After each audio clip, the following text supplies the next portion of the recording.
দাঁড়িয়ে এইখানে দাঁড়িয়ে যেভাবে আমাদের ছেলে মেয়েরা র্যাপিডো, জোম্যাটো, সুইগি বিভিন্ন জায়গায় কাজ করছে, কিন্তু তাদের হেলথ সিকিউরিটি নেই, তাদের জব সিকিউরিटी नहीं, যখন চাই কোম্পানি তাদেরকে ছাঁটাই করে দিচ্ছে।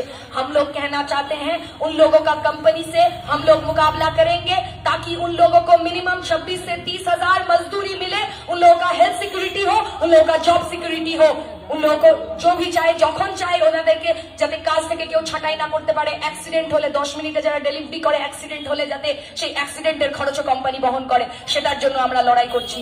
আমরা বলছি जब बाबरी मस्जिद को शहीद किया गया था तो पूरे हिंदुस्तान में दंगे परिस्थिति हो गए थे, लेकिन पश्चिम बंगाल में दंगा नहीं हुआ था क्योंकि पश्चिम बंगाल में ऐसा सरकार चलता था जिन लोगों का हिम्मत था ऐसा बोलने का कि बाबरी मस्जिद को हमारे पश्चिम बंगाल में अगर कोई दंगा करवाने आएगा तो उसका सर हम लोग तोड़ देंगे।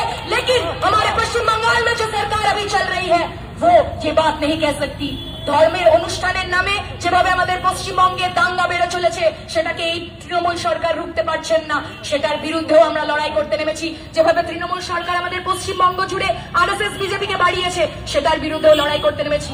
আমাদের বালিগঞ্জ বিধানসভা কেন্দ্র থেকে বাই ইলেকশনে বাবুল সুপ্রিয়র মতো একটা দাঙ্গাবাজকে এখানে দাঁড় করিয়ে দেওয়া হয়েছিল।